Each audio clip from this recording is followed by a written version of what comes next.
Good afternoon, everybody. I make it that the time on my computer clock has just hit 4 o'clock, and we are good to start. Just a few domestics first and foremost before I hand you over to Mike, and that's to make sure that this evening's session runs smoothly. First and foremost, at the top of your screen, you will see a hands up icon with a downward arrow next to it. If you click on the downward arrow, you'll see a number of options.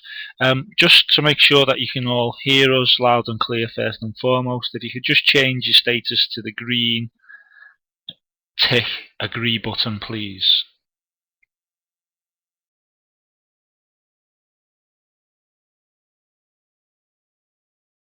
If everybody could look at the top of the screen, you're looking for the hands up icon. Next door to that little downward arrow, click on the green agree tick button. So I'm waiting for Ian, Sarah and Vicky. Can you please change your status to a green tick, which lets us know that you can hear us loud and clear? Thanks, Vicky. Sarah and Ian, if you could change your status to a green tick. I'm going to move on anyway, to be fair.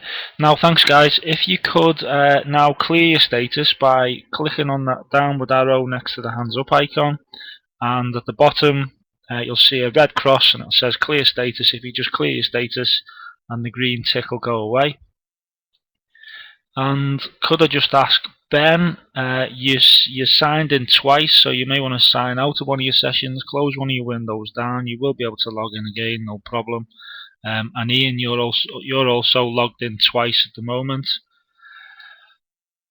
Okay, so first and foremost to point out that this evening's session we are recording, so yourself and your colleagues, you will be able to access the session again in the future, and we will send out the details about accessing the link and so on after this evening's session. In terms of interacting with the session, the best way to do that is through our chat facility, which some of you have used already. If you do have any questions for Mike as the session goes, the best thing to do is to type it into the chat, and Mike will respond accordingly as we progress through. Just final point of navigation, you should be able to see in the top right a list of all the attendees, the people in the meeting this evening, and the biggest part of your screen should be the PowerPoint presentation which says preparing for the summer exams. If you do have any issues as we go through the session with sound or anything else, then please just let us know through the chat. But I'm going to hand you over to Mike now, and I'll be speaking to you again at the end of this evening's session. So I'll hand you over to Mike. Thank you, sir. What would happen if I didn't answer and you said hand over to Mike? I never thought of that. Good evening, people. Welcome. My name's Mike Murray. I do a bit of work for AQA with the exams, and I'm going to try and help you as much as possible with looking at the structure of the exams and what things you may or may not expect to happen in the exams. As the guys at Subject Support said, there's a chat room. You can type any questions in. I can answer those questions by either typing an answer or giving a general commentary like you're hearing now. I can make it individual responses as well, but I tend not to want to do that. I think most people that ask questions ask very, very sensible questions, and I'm quite happy to everyone to hear the response to those questions. The only problem with it, you do get a slight delay sometimes as I'm reading and then of course typing a response to questions, and you think I've gone home for the afternoon, but I'm still here. I won't go away. Okay, the way the thing's going to run, we've got about 30 PowerPoint slides. We're going to work our way through them.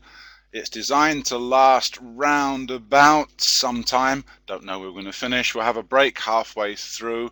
If it goes swimmingly, we'll probably finish about 5:30. But however long it takes, I'm here. And at the end, when everyone signs off and I say goodbye, I'm still sat in front of the computer answering any questions anyone's got. The interactive part of the evening is going to be you guys asking questions. If you need to slow me down, you need to speed me up, you need to go shopping, then let me know. What we will have is a break about halfway through. So either slide 15-ish or 5 o'clock-ish, whichever comes first, we'll have a rest and a chat. Okay, this is the idea of preparing for the summer exams, and the people that need preparing are yourselves, obviously, but also your students. So when I wrote this presentation, I did it with the idea that you would convey this information to your students. So if part of the stuff seems a bit childish, student-like, there is a reason for that. I wrote it so you could convey this stuff to your students. So we're looking at the PHED 1 exam, the AS exam. It's important that you get the students into the flow of this. So I sort of headline this, know your opposition. I'm dead keen. These are PE students. They've got a vague interest in sport. Then this is a game. We're taking on this opposition. Me, if you like, I'm the opposition. I write these stupid questions, and somebody else has got to come up with the responses. The students have got to come up and defeat the examiner. There you go. That's a simplistic way of facing this exam. Okay, so for those that are not overly familiar with the structure of the paper, it's a 2-hour exam. There's 7 12-mark questions. That's about 15 to 20 minutes per question, and it's well worth the effort of timing yourself. If you're the student, time how long it goes. Those 7 questions are split into 4 broad areas: 2 on physiology, 2 on skill, 2 on the social cultural stuff, the opportunities for participation stuff, and then this horrible question 7 at the end about practical aspects of physiology and skill acquisition. But it's important the students appreciate what's coming through, that they've got these 7 questions. They've got about 20 minutes per question. And if they get behind, and look at the clock and see how they're getting on, if they get behind, they may need to have to rush. And the other thing is that I'm speaking to you guys, and I don't know any of you. Oh, actually, I do know some of you. Sorry, Lucy. Sorry, Vicky, Katie, and Vicky. Come think about it. But I don't know where you teach, and different centres will have different types of student. Independent grammar school type students, high achieving students are different to the further education sixth form college type student. You know your students far better than I do. So again, what I'm saying needs to be thought about in terms of what your students are like. You may have 25 in your group doing AS. You may have 2 in your group doing AS. And how you convey this information to them does depend on where we're going and what you're doing and who you're dealing with. Okay, so we've got a 2-hour paper, 7 questions, 12 marks to each question. Again, the students must know these facts before they go into the exam, that there are 2 distinct types of questions. Question 1 to 6 are structured questions. Questions 1 to 6, every correct response gets a tick, and every tick equates to a mark. So if the question is a 3-mark question, then 3 ticks, 3 marks, done. Questions 1 to 6 tend to be themed, if that's the right word to use. They tend to be about something. So we may have a picture of, think of something quick, Wayne Rooney playing football.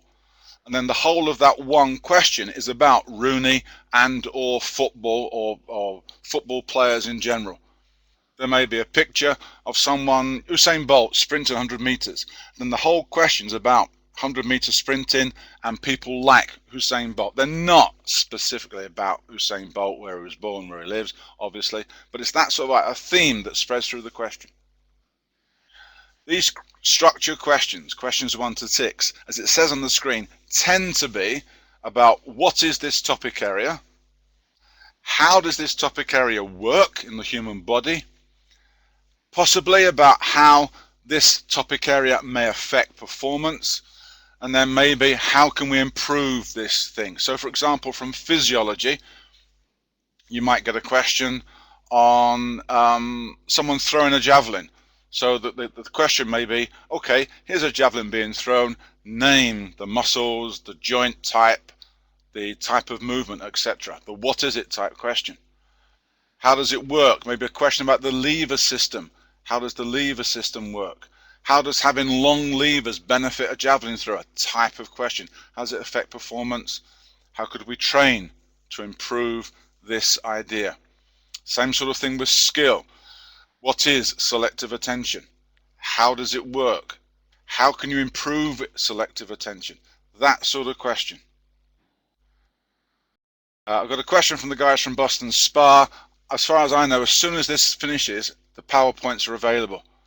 The previous webinars we've done, that's how you get them. The PowerPoints are available straight away for you guys to get. Question 7 is the weirdo question. Question 7 is an essay question. And question 7 is not marked like questions 1 to 6, where every correct response gets a tick. Question 7, you've got to get a proportion of the expected responses. And the more of the expected responses that you provide in the answer, or the student provides in the answer, the higher the mark is that the student is going to get. It's not a correct answer, 1 tick type response. You don't get 12 ticks, 12 marks. In fact, you'd have to get more like 14, 15, 16 correct aspects to get 12 marks. So marking question 7 is different, and we'll talk about question 7 later on. Everybody okay so far? Any complaints so far? You can't talk to me. There's a shame. You can't speak to me. Okay, I'm going to carry on. Question 1 to 6, structured. Lots and lots of bits are being asked. Okay, I'll try and cover the specification as much as I can. You won't have one question, question 2, on the heart on its own. There'll be maybe bits on the heart, and then maybe bits on the lungs, maybe even throwing a bit about blood as well. There won't be a question just on memory in the skill acquisition area. It may be a bit about short-term memory, and then a bit more about information processing, maybe a bit about learning, maybe a bit about classification of skill. Okay, so bits of the specification, not one topic area. When the student is answering questions 1 to 6, they can quite happily use bullet points, use notes. In certain questions, one-word answers are the correct answer. There's no need to write sentences. I know the questions. I don't need the question being repeated for me. I know the question. Tell me the answer. Question 7, again, is the weirdo. It's completely different. It's an essay, and it must be answered in prose.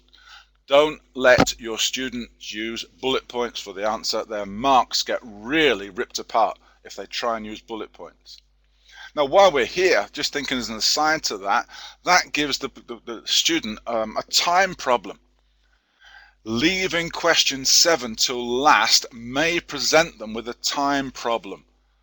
And I would suggest that you be quite within reason to suggest to your students, do question 7 first. It's prose. It's probably going to take half an hour to write your essay response, and maybe you don't want to be hassled by having to rush at the end on an essay.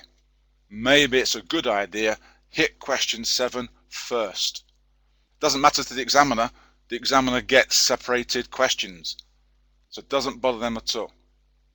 And while we're talking about prose and things like that, if the question is name the muscle in the front of the thigh, and the answer we want is quadriceps, we don't demand perfect spelling. There will be occasional spelling mistakes. There was a question on the January exam, if you looked at the January paper, asking for the term used when resting heart rate is lower than 60 beats a minute, and the answer is bradycardia. Well, we got a lot of variations in how to spell that, and we gave tolerance in that spelling. If they put Brady trophy or hypercardia, well, that's wrong. But B-A-R-D-I cardia, or maybe brachycardia. Well, actually, I didn't give that. No, I marked that wrong. But there's some tolerance of spelling, so don't let them get too hassled. Again, perfectly accurate spelling, but vaguely right. Does us, no problem at all.